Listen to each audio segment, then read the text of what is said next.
حضور کی سنتوں میں ایک سنت یہ بھی ہے، کھانا کھانے سے پہلے نمک چکھ لیا کرو، کھانا کھانے کے بعد نمک چکھا کرو۔ اس طریقے سے کبھی یہ بھی کہا گیا ہے کہ کھانے سے پہلے نمکین سے شروع کیا کرو اور اس کا اختتام بھی نمکین پہ کیا کرو، اللہ تبارک و تعالیٰ 70 بیماریوں سے محفوظ رکھے گا۔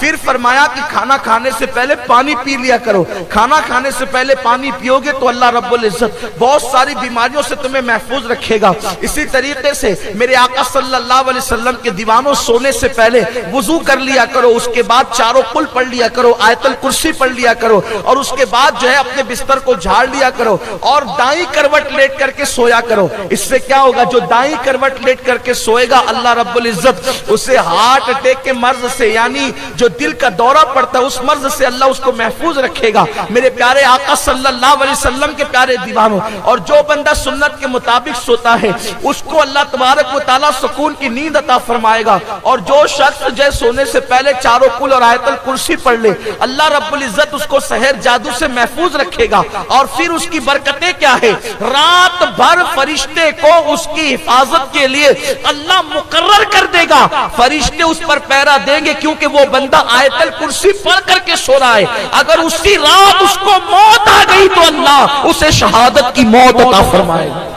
آیت الکرسی کی برکت یہ، حضور کی سنت کی برکت یہ۔ تو بہرحال بہت سی سنتیں ہمارے مبلغین سنتیں سکھاتے رہتے ہیں، مرکز پہ آئیے وہ بہت ساری سنتیں آپ کو سکھائیں گے۔ آئیے دوسری چیز، اللہ کے رسول علیہ السلام فرماتے ہیں میاں بیوی کے اندر جو پھوٹ ڈالے، آقا فرماتے وہ ہم میں سے نہیں ہے۔ میاں بیوی میں جو جدائی پیدا کرے آقا فرماتے وہ ہم میں سے نہیں، وہ میرا محبوب امتی نے، حضور اس نے اس سے بیزاری کا اظہار فرمایا۔ اب اس کے بارے میں کئی تشریحات موجود ہے کہ میاں بیوی میں پھوٹ ڈالنے کا مطلب کیا؟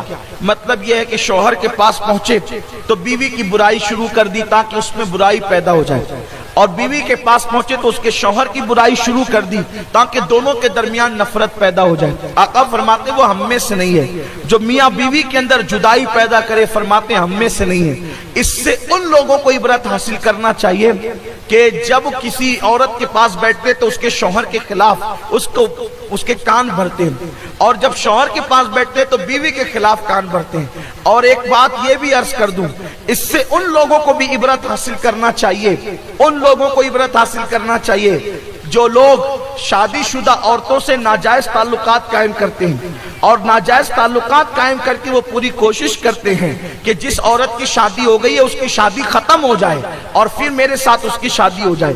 اس طرح کے بھی ناانجار اور بدبخت لوگ ہمارے معاشرے میں موجود ہیں کہ جو ناجائز تعلقات قائم کر کے عورتوں کو ورگلاتے ہیں، بہلاتے ہیں، پھسلاتے ہیں، ان کے معاملے ختم کرتے ہیں۔ یاد رکھے تم کسی کا گھر اجاڑو گے اللہ کبھی تمہارے گھر کو آباد نہیں رہنے دے گا، اور یاد رکھنا میرے آقا فرماتے کما تدین تدان، تم جیسا کرو گے تمہارے ساتھ ویسا ہی کیا جائے گا۔ میرے پیارے آقا علیہ السلام کے پیارے دیوانوں، بہت سارے منچلے لڑکے نوجوان ہیں، معاذ اللہ ان کے متعلق سنا گیا ہے کہ وہ ایسا کرتے ہیں، خود تو کنوارے ہیں اور اس کے بعد دو دو تین تین بچوں کی ماؤں سے وہ افیئر اور ناجائز تعلقات قائم کر لیتے ہیں، اور اس کے بعد اس عورت کو ورگلاتے ہیں تو کسی بھی طرح سے ناٹک کر طلاق لے لے اور اس کے بعد میرے ساتھ نکاح کر لے۔ اچھی طرح یاد رکھنا کسی کے نشے من کو آگ لگا کر کبھی تمہارا نشے من محفوظ نہیں رہ سکتا، کسی کا گھر اجاڑ کر کبھی تمہارا گھر آباد نہیں رہ سکتا۔ میں نے اس چھوٹی سی عمر میں ان لوگوں کو دیکھا ہے جو لوگوں کا گھر اجاڑ کر خود کا گھر بساتے ہیں، انہوں نے کبھی چین کی سانس نہ لی، انہوں نے کبھی سکون کی سانس نہ لی۔ السلام علیکم ورحمۃ اللہ وبرکاتہ۔ میرے پیارے عزیز دوستوں، بھائی اور بہنوں، جیسا کبھی آپ نے ہم سے بڑے عالم، محدث اعظم، مفکر اعظم یعنی سید امین القادری صاحب کے زبان سے بیانات کو سماعت کے لیے میں آپ کا میزبان قاری تسبیح عالم۔ آپ اگر ہمارے چینل پر یعنی قاری تسبیح عالم پر پہلی مرتبہ آ چکے ہیں نا، تو آپ اس چینل کو سبسکرائب کر کے جائیے گا تاکہ ہر دن آپ کو اسی طرح کا ایک اچھا پیغام ہر دن ملتے رہے۔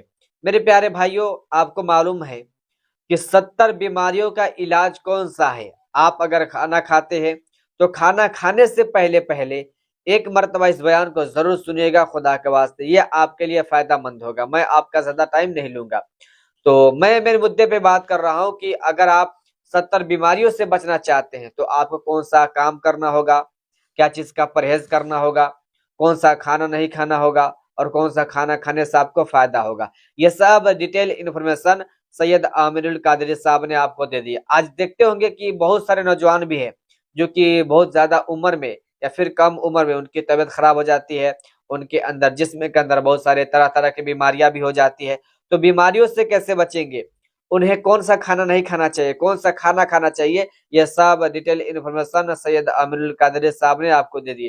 تو میں آپ سے زیادہ بحث نہیں کرنا چاہتا ہوں، اس ویڈیو کو تمام ہمارے نوجوان بھائی تک شیئر کر دے تاکہ ان کو بھی معلوم چل جائے کہ 70 بیماریوں سے بچنے کے علاج کیا چیز ہے، کون سا چیز کھانے سے 70 بیماری سے ہم بچ جائیں گے۔ چلیے اگلی ویڈیو میں ملتے ہیں، خدا حافظ، ویڈیو کو شیئر کر دیں۔